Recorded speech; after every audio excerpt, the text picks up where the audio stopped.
और किस टाइप की असेसमेंट करनी चाहिए, किया है वहां चुप रहता सब कुछ बता चुके हैं हम पहले की प्लेलिस्ट में। मैं ज्यादा इसलिए बता रहा हूं आपने क्योंकि आप बोलोगे सेम चीज रिपीट होगी कि असेसमेंट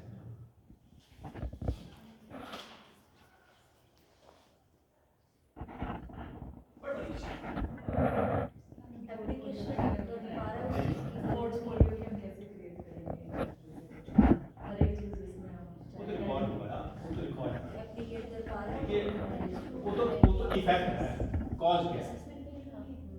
आप कोई सब्जेक्ट पढ़ते हैं कॉज एंड इफेक्ट है हर जगह आती है। हमारे जो गोल्स हैं जिसको हम करवाने की हमारा जो सारा सिस्टम है उसको चल रहे हैं, क्या हम उसको अचीव कर पाए हैं, अगर कर पाए हैं तो कितना कर अचीव कर पाए हैं, और बच्चे को आगे किस एरियाज में और ज़्यादा इम्प्रूव करने की ज़रूरत है। वेल ये तो मैं बताना क्वेश्चन ये उठता है ना कि वो जो असेसमेंट हम कर रहे हैं किस टाइप की असेसमेंट, किस टाइप की बस सिंपल सा मतलब बहुत ही सिंपल है, सब काम किया है हमने। Continuous and comprehensive, continuous and comprehensive. It should not be left on the last examinations. आपने पोर्टफोलियो की बात अभी की मैम, तो portfolio is the result, effect है वो, कॉज क्या है, कॉन्टिन्यूअस एंड कॉम्प्रिहेंसिव, पोर्टफोलियो उसका रिजल्ट है, उसके बाद आप ड्राइव करेंगे अगली चीजें। लेकिन छोटी छोटी चीजें जैसे अब सीबीएसई क्या कह रही है या एनसीईआरटी क्या कह रही है, इंडियन गवर्नमेंट क्या कह रही है कि जो आपने कोई भी वैल्यू है, कोई भी स्किल है, आपने जब बच्चे की लेसन प्लान तैयार कर, टीचर ने लेसन प्लान तैयार करनी है, आपने एक टॉपिक लिया, अब लेसन प्लान बनाने का तरीका चेंज कीजिए। आपने जो टॉपिक लिया है उसमें एक कॉलम और बनाइए कि आप कौन सी स्किल डेवलप करना चाहते हैं उस टॉपिक के द्वारा, फिर एक कॉलम और बढ़ाइए उस वैल्यू और एथिक्स आप क्या क्या डेवलप करना चाहते हैं बच्चे के, कॉन्सेप्ट तो आप पढ़ा रहे हैं, mere to complete the concept is not the final thing। वो असेसमेंट लास्ट में, फिर लास्ट तक पहुंचते पहुंचते पहुंचते पहुंचते बच्चे में चेंजेस आए क्या, क्योंकि अगर आपने पढ़ाया, आपने बच्चे को पढ़ाने के बाद आपने पेपर ले लिया और वो बदतमीजी का बदतमीजी बचा लास्ट तक, तो हम ये कहते हैं पूरा साल, क्योंकि लर्न तो हम लास्ट में मत में पूरा सकते। बिलासपुर के एक कॉलेज की बात मैं आपको बताऊं, बहुत साल पहले की बात, मेरे से पहले की बात, जब मैं पढ़ता था कॉलेज उससे पहले की बात, इकोनॉमिक्स के वहाँ असिस्टेंट प्रोफेसर हुआ करते थे, हालांकि वो पेपर सेट इकोनॉमिक्स का गया नहीं, तो लास्ट में जब 15 दिन बचे तो पता लगा कि जो टीचर है, नाम मैं ले रहा हूँ, बिलासपुर हो सकते हैं, टीचर का नाम अब तो शायद सर एक्सपायर हो गए, वो बहुत अच्छे टीचर थे। अब उनके घर चले, पढ़े तो आए, पूरा साल तो पढ़ा ही नहीं है, बुक देखी नहीं है, उनके पास चले गए कि सर इम्पोर्टेंट, अब पहले तो डांटा टीचर ने, फिर आए यार स्टूडेंट तो मेरा ही है, उन्होंने क्या किया कि लगभग 45% लिखवा है, क्वेश्चन आते थे 5-20 नंबर के, लगभग 45% लिखवा है, तो समझ आए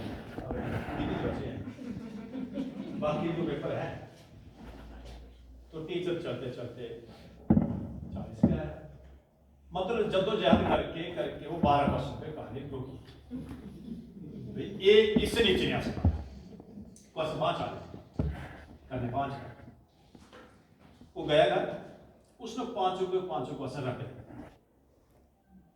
जब रिजल्ट आया he was topper, he was topper क्योंकि पेपर सेट ही सर ने किया था यूनिवर्सिटी का। अब जो पूरा सवाल पढ़ी वो देखते रहेंगे, हमने क्या किया, हर चीज कॉन्सेप्ट क्लियर है, सब कुछ पता है, और टॉपर ये है जो कभी क्लास में आया नहीं, बाद में कहानी पता लगा ये प्रोफेसर डैश डैश डैश के घर गया था, इंपॉर्टेंट क्वेश्चन पूछे, उसने लर्न किए और टॉपर है। पर विकास क्या हुआ होगा? What was the development? Zero.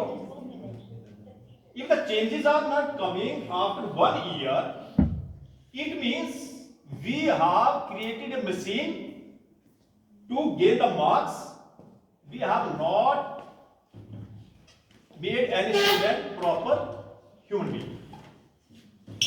ये सीबीएसई कहना चाहती है और एनसीईआरटी कहना चाहती है और एजुकेशन पॉलिसी हमारी कहना चाहती है। एक साल के बाद असेसमेंट करके हमारे पास पता लगना चाहिए हमने किया क्या है। उसके लिए किया क्या इन्होंने कि उस असेसमेंट के लिए ऐसा नहीं कि टीचर ही असेस करेगा। This assessment will be done by the CBSE as well as by the NCERT. तो एनसीईआरटी ने इसके लिए पर्क ऑर्गेनाइजेशन बना दी, एक इंस्टीट्यूट कर दिए थे आप, और सीबीएसई ने सफल कर दिए थे आप। इसके बारे में हमने बात की है। पर्क में सारे बोर्ड्स को इंक्लूड किया गया, जितने इंडिया के बोर्ड्स हैं सबके असेसमेंट होती है। When the student is in the class 3-8, registration उन बच्चों की तब होती है जब उस क्लास में होते हैं, पेपर उनका तब होता है जब वो अगली क्लास में बैठते हैं। When the student is in the 4th standard or in the 6th standard or in the 9th standard, same वो परख करवाती है। सफल भी सेम ही क्लासेज करवाती है, but it is only under the CBSE schools. CBSE तो उसको सीबीटी भी कर रही है, कंप्यूटर बेस्ड टेस्ट। वो ठीक है कि जैसे आपके साथ आपका वही तक पहुंचाना है इन्होंने कि assessment system should be equal through out the country in each and every board. उसमें जुगाड़ मैंने आपको सुनाया था पिछली बार कि कुछ लेबोरेटरीज में खड़े होकर लगे हुए बेटा ये है इसके ये है, उनको लगा पता नहीं हमारे ऊपर क्या ऊपर गंदा पड़ने वाला है। गंदा कोई नहीं है, वो तो असेस कर रहे हैं कि हमारे एजुकेशन सिस्टम क्या है, क्योंकि उसके बेसिस पर आगे पॉलिसीज बननी है कि पॉलिसी कैसे बनाई जाए। बहुत इंटेलिजेंट लोग बैठे हैं पॉलिसी। जब हम इसमें निकालते हैं ना इफ एंड बट्स, जब उसके डीप में जाते हैं तो ये ठीक तो है, वो थोड़ी बोले लाना कि आप ट्रेनिंग करो, वो तो कह रहे हैं आप एग्जामिनर है, आपको छूट तो है 3 घंटे, आप आरपी हैं। हाँ एक चीज मैं बता दूं आपको, इसमें जो प्रैक्टिकल वाले थे ना, प्रैक्टिकल लेने वाले एक्सक्लूड कर, वो अपने आप को तुलना करें कि आपके 3 घंटे काउंट होंगे। ये चलते चलते बात पहुंच गई हो हमारी ना। उसमें कौन कौन दे दिए गए इस बार से?